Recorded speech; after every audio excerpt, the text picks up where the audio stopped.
बोला बोला थामे वाली मैया की हे माई 10 दिन दिल में बसा के रख लो और आज छोड़ के जाता लो। बताओ ये माई हमरा से कौन ऐसा गलती भई कि तू आज छोड़ के जाता लो। बताओ सुन लिए माई हमर फाटो तक करे जहो। हे माई इतना प्यार देके हमके दिल तेज हो। तुहरे खानी पोनिया में हो, तुहरे खानी पोनिया में डूबी के हम गले। छोड़ब चादा के कोड नहीं हम हो संग चले। छोड़ब चादा के कोड नहीं हम हो संग चले। जी प्रभुनंद जी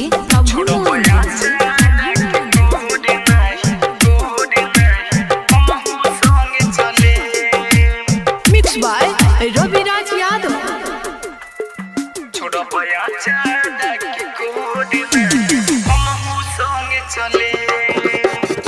हमसे नहीं रहल जाई, दूध नहीं सोहल जाई। दिलवा के बात बोलो के करा से कहल जाई। हे माई हमसे नहीं रहल जाई, दूध नहीं सोहल जाई। दिलवा के बात बोलो के करा से कहल जाई। कड़बू तू के तनु माना बाकी पाछा नहीं छोड़े। छोड़ब चादा के कोड नहीं हम हो संग चले। छोड़ब चादा के कोड नहीं हम हो संग चले।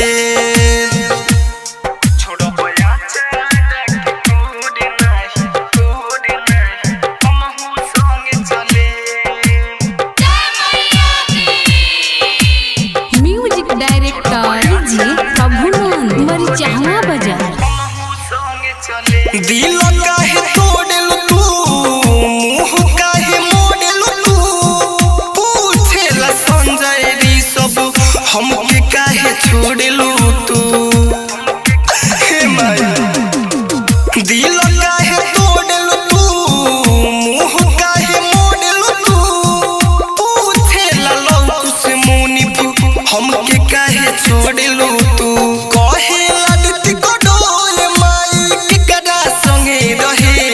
छोड़ब चादा के कोड नहीं हम हो संग चले। छोड़ब चादा के कोड नहीं हम हो संग चले। रवि डिजिटल रिकॉर्डिंग स्टूडियो गंगा पीपर।